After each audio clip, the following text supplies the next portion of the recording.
नमः सिद्धेभ्यः।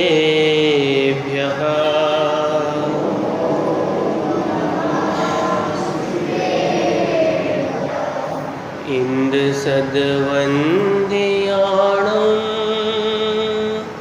त्रिभुवनहित मधुरविशदवाक्काणम् अन्तातीत गुणाणं नमो जिणाणं जिद्भवाणं नमो अरिहन्ताणं नमो सिद्धाणं नमो आयर्याणं नमो अच्छायाणं नमो लोये सव्यसाहूणम्। अनंतनम सिद्ध परमेष्टि भगवान की, 1000 श्री महावीर भगवान की, आचार्य कुंद स्वामी की, आचार्य विभव सागर जी महाराज की, 3 करोड़ 9 करोड़ मुनि महाराजों की, जिनवाणी माता की, जैन धर्म की। भोग यानी आत्मा, हमारा जो आत्म द्रव्य है, हमारा जो आत्म तत्व है, ये आत्म तत्व ही हम लोगों के लिए उपादेय है। उस आत्म तत्व की प्राप्ति करना ही हमारा लक्ष्य है। मैं जो हूँ वो ही मैं हो जाऊँ, बस यही मैं चाहता हूँ। और सबके लिए भी यही चाहना स्वयं के भीतर में होनी चाहिए। हम जो हैं वही हम बन जाएं।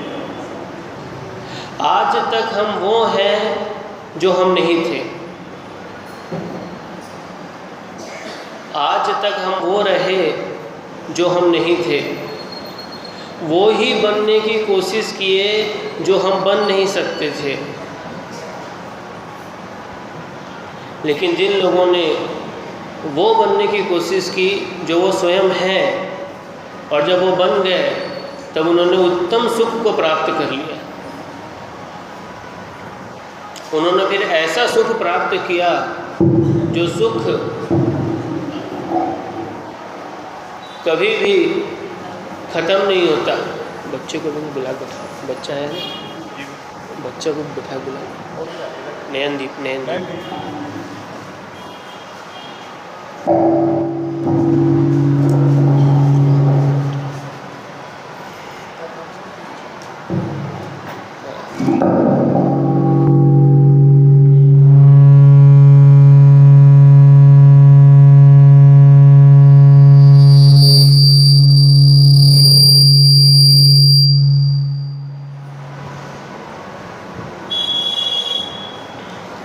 वस्तुतः ज्ञान ही मेरा स्वभाव है, और इस ज्ञान से परे मैंने जिस भी चीज़ को प्राप्त करने की चेष्टा की, मुझे निराशा ही हाथ लगी, दुख ही हाथ लगा, खेद ही हाथ लगा। क्योंकि मैं जो नहीं हूँ उसको मैं कितना ही प्राप्त करने की चेष्टा करूँ वो मेरा कभी हो नहीं सकता। क्योंकि मैं जो नहीं हूँ उसको मैं कितना ही अपना बनाने की चेष्टा करूँ वो कभी मेरा बन नहीं सकता। वो इसलिए क्योंकि वो मेरा स्वभाव नहीं है। अग्नि कितना ही शीतल होने की कोशिश करे लेकिन अग्नि कभी शीतल हो नहीं सकती। जल कितना ही उष्ण होने की कोशिश करे लेकिन जल कभी उष्ण हो नहीं सकता। सोना कितना भी सफ़ेद होने की कोशिश करे लेकिन अपने पीले वर्णों को वो कभी छोड़ नहीं सकता। ऐसे ही आत्मा का स्वभाव ज्ञान है, आत्मा का गुण ज्ञान है, और आत्मा कितने ही चेष्टा कर ले कि मैं अपने ज्ञान गुण को छोड़ दूं, छोड़ नहीं सकता। स्वभाव में सुख है, स्वभाव को प्राप्त करने की चेष्टा करना होगा। हम जितना स्वभाव से दूर जाएंगे उतना हम दुखी हो जाएंगे। हमारा ज्ञान मोह से ढका हुआ है, और मोह से ढका हुआ हमारा ज्ञान वास्तविक स्वरूप को नहीं समझ पा रहा है। मूढ़ हैं हम सब। जैसी स्थिति शराब पीने वाले की होती है, जैसे कोई शराबी व्यक्ति नशे में सही गलत का भान नहीं कर पाता, ऐसे ही मोह का जिनको उदय है, ऐसे सारे के सारे जीव अपने स्वभाव का ज्ञान नहीं कर पा रहे हैं, अपने स्वरूप का ज्ञान नहीं कर पा रहे हैं। पर वस्तु को प्राप्त करने की चेष्टा, पर के पीछे ही भागते रहना, निरंतर भागना, चेष्टा करना, रेगिस्तान में भटके हुए हिरण की जैसी दशा हो जाती है, जिसे हर जगह चमकती हुई रेत में पानी दिखता है, लेकिन पानी कभी मिलता नहीं। सुख हमारे भीतर में और हम उसको बाहर ढूंढ रहे हैं। कस्तूरी कुंडल बसे मृग ढूंढे वन माही। कस्तूरी तो मृग के भीतर में होती है, लेकिन मृग उसको वन में ढूंढता रहता है। ऐसे ही ज्ञान, केवल ज्ञान, अनंत सुख तो मेरी आत्मा में है और मैं उसको बाहर ढूंढ रहा हूँ, इंद्रियों के विषयों में मैं उसको ढूंढ रहा हूँ, लेकिन वो कभी हो नहीं सकता, कभी संतुष्टि नहीं हो सकती, कभी तृप्ति नहीं हो सकती। जितना प्राप्त कर लेंगे इच्छाएं और बढ़ती जाएगी। अग्नि में ईंधन डालने के बाद अग्नि की कभी तृप्ति नहीं होती।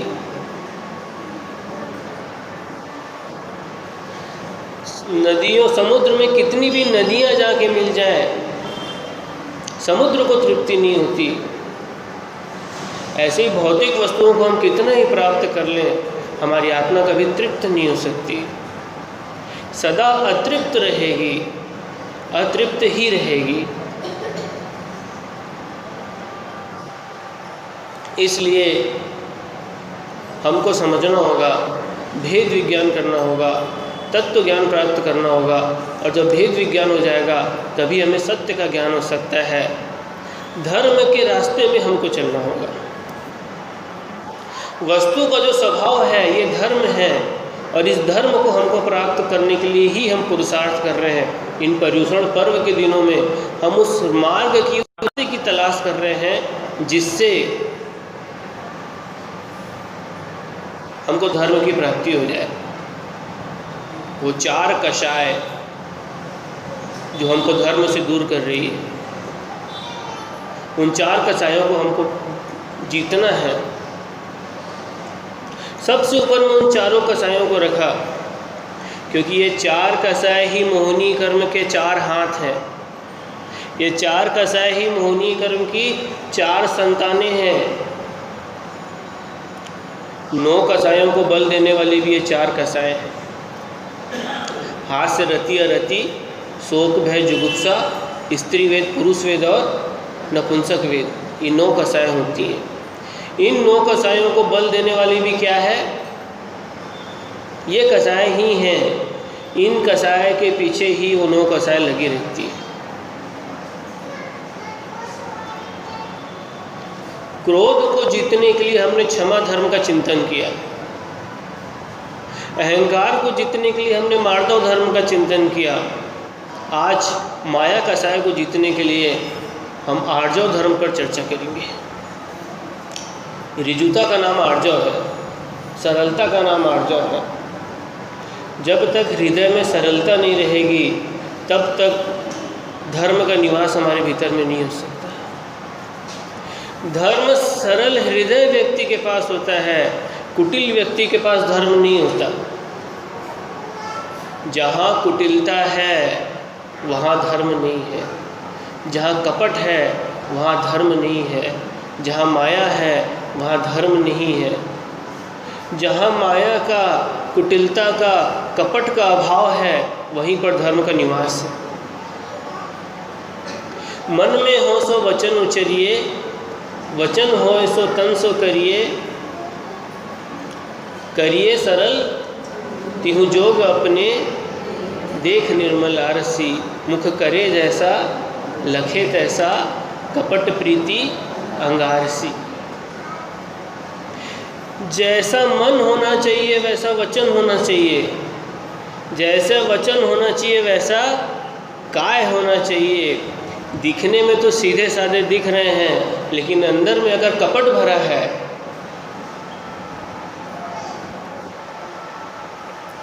बगुला भगत को देखा होगा। बगुला जो होता है वो तालाब के किनारे इतना एकाग्र चित्त होकर के खड़ा हो जाता है कि देखने वाला सोचता है कि भाई ये तो साधु है, तपस्वी है, एक पैर में खड़ा है, हिल भी नहीं रहा, इतना सा भी नहीं हिल रहा, एकदम शांत मुद्रा। रामचंद्र जी और लक्ष्मण जी वहीं से जा रहे थे, तो लक्ष्मण जी ने कहा कि देखो तिर्यंच गति के जीव भी कितनी अच्छी साधना कर रहे हैं, कितना अच्छे ध्यान में लीन है, एक पैर में खड़ा है। अगर इतनी स्थिरता मनुष्यों में आ जाए तो मनुष्यों को तो मोक्ष हो जाए। तो रामचंद्र जी कहते हैं अभी थोड़ी देर बाद आप लोग देखना, कुछ समय निकलता है, वहाँ से एक मछली निकलती है और बगुला झट से झपट लेता है। जैसा काया है वैसा मन नहीं है। शरीर को तो ऐसा बना लिया जैसे कि कितना सरल है, लेकिन उसका मन पवित्र नहीं है। जैसा मन होना चाहिए वैसा वचन होना चाहिए, वैसी काया होना चाहिए। झूठ बोल के लोग लूट लेते हैं, वचन से कुछ करते हैं और काया से कुछ करते हैं। झूठ और चोरी ये दोनों के दोनों पाप माया कसाय के सद्भाव में ही होते हैं। जब भी कोई झूठ बोलेगा अंदर में कपट के भाव होंगे तभी बोलेगा। पर वस्तु को प्राप्त करने की चेष्टा, पर से जो मोह है उस मोह के कारण ही झूठ बोला जा रहा है। एक पेन है पहले से, उस पेन को छुपा लिए और बोले पापा मेरी पेन घूम गई। 2 पेन चाहिए, 2 पेन रखना है पास में, इसलिए झूठ बोल दिए। माया, लोभ, लोभ के पीछे माया है। चोरी भी ऐसी होती है, किसी वस्तु की चाह में चोरी होती है और चोरी करने के लिए कपट किया जाता है। छुप के जो काम होता है वो कपट की पहचान है। जो सामने प्रकट नहीं होता वो कपट है। भीतर में बैठा हुआ कुटिल भाव कपट है। जो जग जाहिर है वो कपट नहीं है, लेकिन जो जग जाहिर नहीं है वो कपट है। धोखा देना, भ्रमित करना। शेर इतना ऐसा जंगल में घूमता रहता है शेर, जैसे कि उसको शिकार करने की इच्छा ही नहीं है। तो हिरण लोग भी वो हो जाते, कंफ्यूज हो जाते, और जैसे ही वो जानवर लोग पास में आते हैं वो झपट लेता है। ऐसे ही चूहा बिल में छुप जाता है, तो बिल्ली को देखा ना कभी,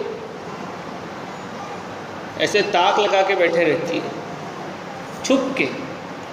इसको बोलते हैं घात लगा के शिकार करना। तिर्यंच गति में मायाचारी स्वभाव से पाई जाती है। माया तैर्योग्यो नस्य, मायाचारी से तिर्यंच गति की प्राप्ति होती है। जितने तिर्यंच हैं ये सब माया कसाई की ही देन है। बिल्ली को देखो, स्वभाव से कैसी कुटिलता अंदर में भरी है, और चूहा जैसे ही निकलता है उसको पकड़ लेती है, छुप जाती है। ऐसे ही झाड़ी के पीछे छुप जाते हैं शेर, चीते, उल्लू भी शिकार करते हैं। छुप के जो कार्य किया जाता है वो कपट के अंदर आता है। लेकिन जब तक आपके भीतर में पाप छुपा है तब तक मन की शुद्धता नहीं हो सकती। अगर मन को पवित्र करना है तो मन को हल्का करना पड़ेगा, और मन हल्का तब होगा जब आपका पाप जग जाहिर हो जाएगा। जैसे शरीर में कांटा चुभ जाता है तो पीड़ा देता है, ऐसे ही जब कोई गलती हो जाती है और अगर हम उसको बताएंगे नहीं तो वो भी हमारे अंदर में पीड़ा देती है।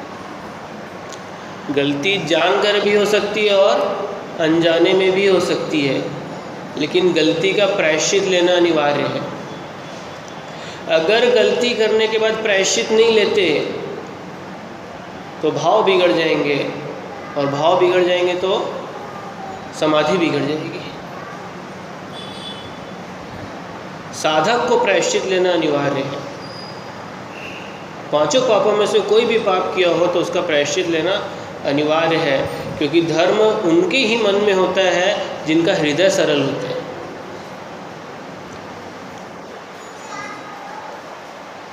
थोड़ी सी मायाचारी और कपट भी वर्षों की साधना के फल को दूषित कर देती है। दो मुनिराज थे, दोनों मुनिराज तपस्वी थे, खूब अच्छे साधक थे, धर्म का पालन, अपनी क्रियाओं का पालन भावना के साथ करते थे। एक मुनिराज ने यह नियम लिया कि मैं 4 महीने तक एक ही जगह खड़ा रहूँगा, और उन्होंने जंगल में एक स्थान चुन लिया और वहाँ पर जाकर के वो खड़े हो गए। 4 महीने तक उन्होंने आहार नहीं लिया, उपवास किया, और 4 महीने तक खड़े ही रहे, आत्म ध्यान में लीन रहे, आत्मचिंतन में लीन रहे, धर्म ध्यान में लीन रहे। लेकिन जैसे ही 4 महीना बीता, स्वर्ग से देवता आ गए। उन्होंने दुंदुभी बाजे बजाए, उनकी पूजा की, उत्सव किया, फूलों की वृष्टि की, और फिर वो देवतागण चले गए। ये खबर पास में ही एक नगर था, उस नगर के निवासियों को पता चला कि एक मुनिराज ने वहाँ पे साधना की है, तपस्या की है, चौमासा किया है, उसके फलस्वरूप देवताओं ने आकर के उनकी पूजा की। तो वो खबर जैसी गांव में फैली, सारे के सारे नगर वाले पूरा जुलूस जैसा माहौल बना करके वो मुनिराज की पूजा करने के लिए, दर्शन करने के लिए चल दिए। लेकिन उनके आने के पहले ही उन मुनिराज को अपनी पूजा कराने का कोई विचार मन में नहीं था। उनके अंदर ख्याति, लाभ, पूजा ये सब इच्छाएं नहीं थी, तो वो आकाश से उड़ के चल दिए। उनके अंदर आकाश में उड़ने की शक्ति थी, रिद्धिधारी मुनिराज थे, आकाश से उड़ के चल दिए। उसी समय जो दूसरे मुनिराज थे वो उसी जगह में आकर के खड़े हो गए, और वो सारा का सारा वृत्तांत जानते थे। इधर नगर के निवासी आ गए, और नगर के निवासी ये सोचने लगे कि ये वही मुनिराज है जिन्होंने 4 महीने तक साधना की है, तो वो उनकी पूजा करने के लिए लग गए। इधर मुनिराज ने मन में विचार किया कि अगर मैं अपनी स्थिति स्पष्ट कर देता हूँ कि मैं वो मुनि नहीं हूँ, तो यहाँ पर खड़े थे, मैं दूसरा हूँ, तो ये लोग मेरी पूजा अर्चना नहीं करेंगे। ये मायाचारी का भाव उनके भीतर में आ गया। उनके भीतर में अपनी पूजा कराने की, अपना सत्कार कराने की, अपना सम्मान कराने की भावना उनके भीतर में आ गई। उसी समय उनका आयु कर्म का बंद हो गया। योग ऐसा बना कि जब उनके अंदर ये भाव चल रहे थे, उसी समय आयु कर्म का बंद हो गया, और आयु कर्म का बंद होने से वो अगले जन्म में हाथी बने। अच्छे साधक होने के बाद भी, अच्छी साधना करने के बाद भी उनके मन में जो ये माया का भाव आ गया, इसके कारण उनको तिर्यंच गति में जाना पड़ा, और वो त्रिलोक मंडन नाम के हाथी बने। त्रिलोक मंडन, रामचंद्र जी के भाई थे भरत। वो जो मुनिराज 4 महीना तपस्या किए थे वो भरत बने, उसी भाव से मोक्ष जाने वाले थे। और जो दूसरे मुनिराज थे वो वहाँ पे हाथी बने। वो हाथी बहुत उत्पात मचाता था, परेशान करता था हर गांव वालों को, लोगों के घर उजाड़ देता था, और अच्छे अच्छे लोग भी उस हाथी को पकड़ नहीं पाते थे, इतना बलवान था। तो भरत ने उस हाथी को वश में कर लिया, लेकिन उस हाथी ने जैसे ही भरत का दर्शन किया उसको जाति स्मरण हो गया और उसको पिछले जन्म के सारा का सारा वृत्तांत याद आ गया। तो वो आंसू बहाने लगा और मौन रह करके वो शांति से बैठ गया। तो इतनी सी माया कसाय भी कैसे जीव को प्रभावित करती है। क्रोध तो दिख जाता है, मान भी दिख जाता है, लेकिन भीतर में बैठी हुई माया कसाय किसी को दिखाई नहीं देती। जिसके भीतर में कपट छुपा हुआ है उसको अच्छे अच्छे नहीं पहचान पाते। बड़े बड़े लोग भी धोखा खा जाते हैं। नेहरू जी के पास जो चीन है उसका प्रधानमंत्री राष्ट्रपति आकर के यहाँ का पूरा युद्ध की सामग्री देख करके चला गया और बाद में हमला कर दिया। नेहरू जी ने ये सोच के दिखा दिया कि भाई ये मित्रता करना चाहते हैं, इसलिए अपना युद्ध का पूरा भंडार बता दिया। अब उनको समझ में आ गया इनके पास कुछ है ही नहीं, तो उन्होंने हमला कर दिया और पूरा जो तिब्बत है वो युद्ध में भारत देश हार गया। कपट भीतर में छुपा हुआ है, किसके दिखाई नहीं देता। कपट की पहचान करना आसान नहीं है।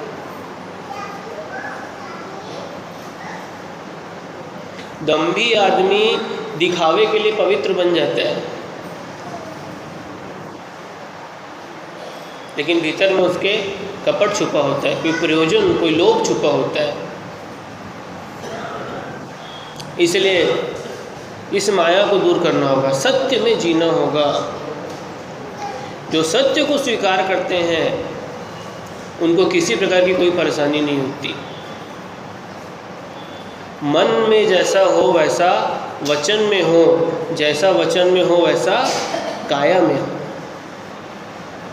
किसी की आकृति देख करके हम उसके मन के विचारों को नहीं समझ सकते।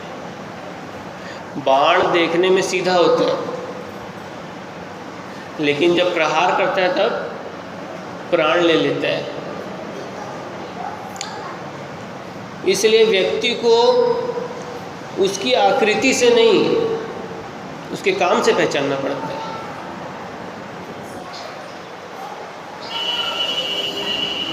एक राजा थे, वो राजा का नाम था पुष्पचूड़ और उनकी रानी थी, उनका नाम था पुष्पदत्ता। दोनों राजा रानी में बहुत प्रेम था। एक दिन राजा बैठा था और रानी आकर के उनका जो बाल बनाने लगी राजा का। बाल बनाते बनाते उसने देखा कि राजा के सिर में एक सफ़ेद बाल हो गया था। तो रानी ने कहा कि राजन, मैं आज आपको यम का दूध दिखाती हूँ। तो राजा ने कहा यम का दूध कहाँ है, दिखाओ। तो उसने सिर से ऐसे बाल तोड़ा और राजा को दिखा दिया। तो राजा सोचने लगा सच में रानी कितनी बुद्धिमान है कि बोले मेरे सिर के ऊपर यम का दूत आके बैठा है और मुझे दिखाई भी नहीं दे रहा है। रानी ने मुझे सत्य का एहसास करा दिया। राजा ने सारा का सारा राजपाट छोड़ा और जाकर के वन में जाके दीक्षा ले ली और तपस्या करने के लिए लग गया कि बोले मृत्यु का क्या भरोसा, कब आ जाए, कैसे दस्तक दे दे। इधर रानी ने सोचा कि भाई जब मेरे पति ने दीक्षा ले ली है तो मैं क्यों रहूं। उसने भी एक आरिका माता जी के पास जा करके आरिका के व्रत ग्रहण कर लिए। लेकिन उसने देखा देखी काम किया, उसके भीतर में वैराग्य की भावना नहीं थी। वो राजमहल में रोज़ सुगंधित तेल लगाती थी अपने शरीर में, वो आदत उसकी छूटी नहीं। वो आरिका बनने के बाद भी सुगंधित तेल लगाने लगी। तो उनकी जो हेड थी आरिकाओं की, उन्होंने कहा कि आप आरिका हो और आपको इस प्रकार से सुगंधित तेल शरीर में नहीं लगाना चाहिए। तो उरानी ने कहा कि ये सुगंधित तेल नहीं है, ये तो मेरे शरीर की स्वाभाविक सुगंध है। गुरु के साथ झूठ बोला, गुरु के साथ कपट किया। इस कपट के कारण रानी का मरण हुआ और वो उसी नगर में एक दासी बन के पैदा हुई और उसके शरीर से बहुत दुर्गंध आती थी।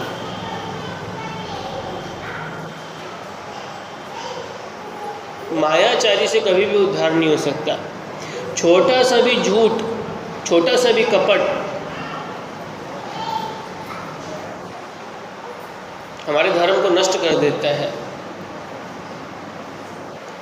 जहाँ मोह है वहीं कसाय है, जहाँ मोह है वहीं माया है। चाहे ख्याति की इच्छा हो, चाहे लाभ की, चाहे पूजा की, ये सब मोह के ही तो परिवार है। वीतराग धर्म में मोह को जितना ही मुख्य है, राग को जितना ही मुख्य है, द्वेष को जितना ही मुख्य है। जब तक राग, मोह और द्वेष को नहीं जीतेंगे तब तक के कल्याण नहीं हो सकता। ये चार कषाय चार अजगर के समान डसते रहते हैं हमेशा, और इन चार कषायों को जब तक हम नहीं जीतेंगे तब तक हमारा कल्याण नहीं हो सकता।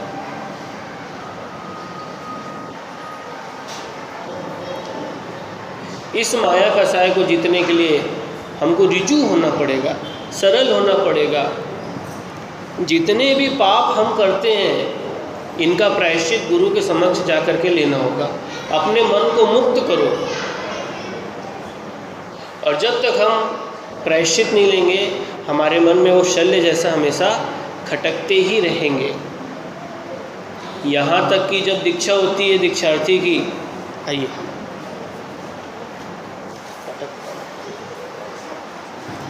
ऊपर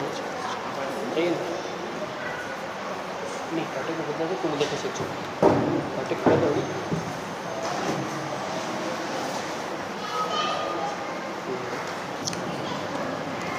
जब दीक्षा होती है दीक्षार्थी की, उस समय गुरु बोलते हैं अपने मन की जितनी बात है सब कह डालो, मन में जो विकल्प है सब कह डालो। चाहे जैसा भी पाप हुआ हो, चाहे जैसी भी गलती की हो, सब कुछ कह डालो, मुक्त हो जाओ। अगर इतनी सी भी शल्य अगर भीतर में रहेगी, ये माया क्या है? शल्य है। और व्रति के शल्य नहीं होती, निशल्य व्रति बोलते हैं कि नहीं। माया, मिथ्यात्व और निदान, ये तीन शल्य हैं, ये व्रति के महाव्रति के नहीं होते। जब तक इस माया के भाव से, कपट के भाव से मन मुक्त नहीं होगा तब तक गुणस्थान भी आगे नहीं बढ़ने वाला। दीक्षा लेने के बाद भी छठवां सातवां गुणस्थान नहीं आएगा अगर मन में कपट का भाव है तो, अगर मन में कोई पाप छुपा है तो, अगर मन में कोई दोष छुपा है तो। जब तक हम पापों को उजागर नहीं करेंगे, प्रकट नहीं करेंगे, तब तक एक डर, एक भय मन में छुपा रहता है। कहीं प्रकट ना हो जाए, कहीं उजागर ना हो जाए, जैसे राजा को था।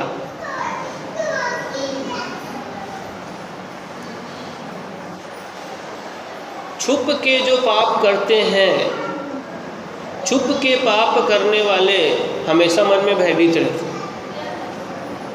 छुप के पाप करने वाले हमेशा क्या रहेंगे?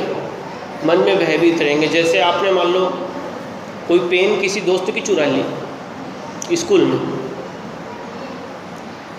अब हमेशा मन में ये भय रहेगा कि कहीं मेरा दोस्त जान बच जाए।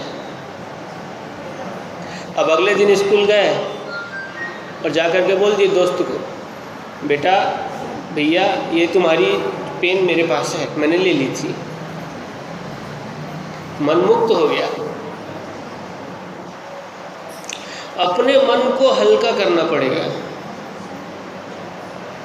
अपने मन को इन राग आदि दोषों से, इन काशायिक भावों से मुक्त करना पड़ेगा। और ये तभी हो सकता है जब आप अपने मन को सरल कर लें, अपने हृदय को एकदम सरल कर लें, कुटिल भावों को छोड़ दें, पर वस्तु को ग्रहण करने की इच्छा न करें। जब भी दूसरों की वस्तु को ग्रहण करने का भाव आए, उस समय ये विचार करना चाहिए कि मेरे पुण्य में जितना है उतना ही मेरे को मिलेगा, मेरे भाग्य में जितना है उतना ही मेरे को मिलेगा। तब मैं दूसरों की संपत्ति को हरण करने का भाव क्यों विचार मन में लाऊं? तब मैं दूसरों की संपत्ति को हड़पने का विचार मन में क्यों रखूं?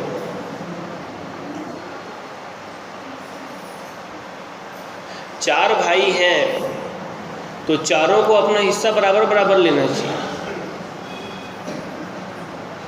ऐसा नहीं कि एक भाई के पास ज़्यादा हिस्सा आ गया, एक के पास कम आ गया। जीवन भर भाई होके लड़ते रहेंगे।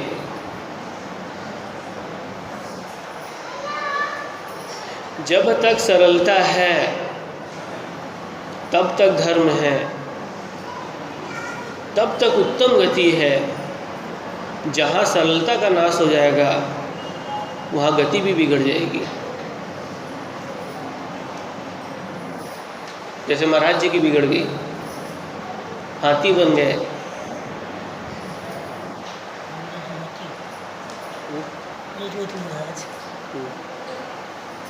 त्रिलोक मंडल ये आर्जव धर्म है, ये ऋजुता का धर्म है। ये भैया जी हमारे साथ आए हैं शिविर के, ये भी 10 मिनट प्रवचन करेंगे। तो मैं प्रवचन को जो समाप्त करता हूँ और इनको सीखने के हिसाब से, अभ्यास के हिसाब से यहाँ आचार्य श्री ने आदेश दिए। तो ये आर्जव धर्म को जो है हम अपने भीतर में लाएं, और ये धर्म जब भी हमारे भीतर में आएगा निश्चित हम ऐसी सुख शांति का अनुभव करेंगे जैसी सुख शांति हमने आज तक कभी भी अनुभव नहीं की होगी। इसलिए बोलो महावीर भगवान की